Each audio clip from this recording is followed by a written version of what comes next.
السلام عليكم ورحمة الله وبركاته. هنشرح مع بعض النهاردة ازاي ممكن نركب رام لللابتوب عامة، او ممكن نخصص شوية الامور نخليها على لابتوب ديل انسبايرو ان 5110. اللابتوب دوت الحمد لله الناس شكرت فيه كتير، وعملت عنه ريفيو كده صغير على اليوتيوب وكان كويس جدا. لو حبيت تشتري رامات جديدة لللابتوب بتاعك هتلاقي فيه اكتر اختيار ليك. بس في السوق المصري عندنا مفيش غير حاجة اسمها كينجستون، وتكون بالام اتش زد بتاعتها 1600. ده سعر بيتراوح من 290 لحد 350. ارخص سعر موجود في السوق حاليا بتاريخ النهارده 290 جنيه. طيب هنشرح مع بعض كده نظرة سريعة. اول حاجة لما نبتدي نحاول نركب الرامات بتاعتنا، اول خطوة هنعملها هنقلب الجهاز كده وهنفك البطارية. تمام. وهنشوف الاول لو الجهاز فيه اي شحنات او حاجة، هنتك على زرار الباور عشان يفضي اي شحنات موجودة. بعد كده هنلاقي الجهاز زي ما احنا شايفين قدامنا كده. الجزء دوت هو اللي فيه التغيير الرامات. الموضوع بسيط جدا. اول حاجة بتعملها بتفك المسمار ده. بتفكه ازاي؟ المسمار ده ما بيطلعش من مكانه، بتفكه بمفك عادي. وبعد كده تبتدي تنطر البلاستيكة دي، وزي ما احنا شايفين كده البلاستيكة دي بنحاول نفك المسمار على قد ما نقدر لان هو مش بيتشال خالص. زي ما احنا شايفين كده البلاستيكة تتحرك معانا كده اهي، نبتدي نعديها من الحواف بتاعتها كده، وهنلاحظ ان هي طلعت معانا. تمام. بعد ما نفك هنلاحظ قدامنا ان فيه، انا خلاص ركبت الرامات بالفعل بس انا هفكها لكم واركبها لكم من تاني. هنلاحظ ان في عندنا 2 رام. انا ركبت 4 جيجا جديده كينجستون، وكان في واحده قبل كده موجوده في الجهاز 4 جيجا برضو. هعمل ايه؟ هلاقي هنا عندنا في سنه هنا وفي سنه هنا، لو الكاميرا موضحه. السنه ديت زي بالظبط الكمبيوتر، بتلاقي ان هنا في سنتين بلاستيك بتتك عليهم تشدهم من ناحيه عكس الاتجاه كده، بيبتدي يتفك معانا.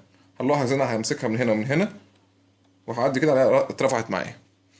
هقدر ان انا اشيلها. لو تلاحظ هي بتتشال ازاي، بتبقى من فوق بتتشال كده، يعني شكل الاتجاه بتاعها زي ما احنا شايفين كده متقسم هنا في النص. تمام. انا كده فكيت اول رامه. هلاحظ الرامه التانية نفس الموضوع برضو، بفكها كده هلاقيها اترفعت معايا. هقدر ان انا اشيلها من مكانها كده. يبقى احنا طريقه التركيب بتاعتنا على حسب المسافه الموجوده بين الجزئين دول. تمام. هنركب تاني ازاي بقى؟ ممكن نقرب الكاميرا شويه.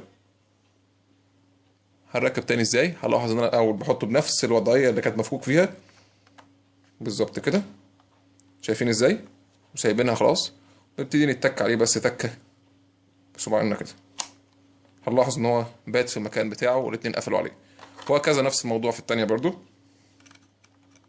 احطها كده من فوق واسيب ايدي، بعد كده احط تكه كده. تمام. نتاكد برضو تاني، نفكها تاني، نتاكد ان هي للاخر خالص، ونتك بصباعنا كده. تمام. بعد ما نخلص القفله بتاعتنا نلاحظ ده المكان اللي كان فيه المسمار.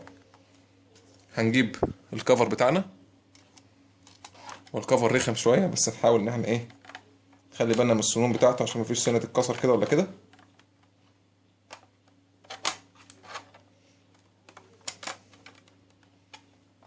نخلص اليمين، بندخل اليمين اول، بعد كده اللي تحت، بعد كده اللي فوق.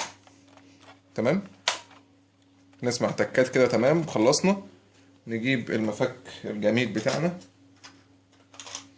انا بستخدم المفك ده، يعني في مفكات اعتقد افضل من كده لو بلاستيك او حاجه عشان ما تجرحش المسمار زي ما انا جرحته كده. طبعا زي اي مسمار ناحيه اليمين. تمام. هنلاحظ ان هو مفيش اي تكه مرفوعه مننا. هنحط البطاريه عادي جدا. طبعا نحاول على قد ما نقدر نحافظ عليها اول باول وننضفها ونحط بس. وبكده نكون ركبنا رامات للابتوب انسبايرون ان 5110. شكرا جدا ليكم، وتابعوني على الشانل. متنسوش تعملوا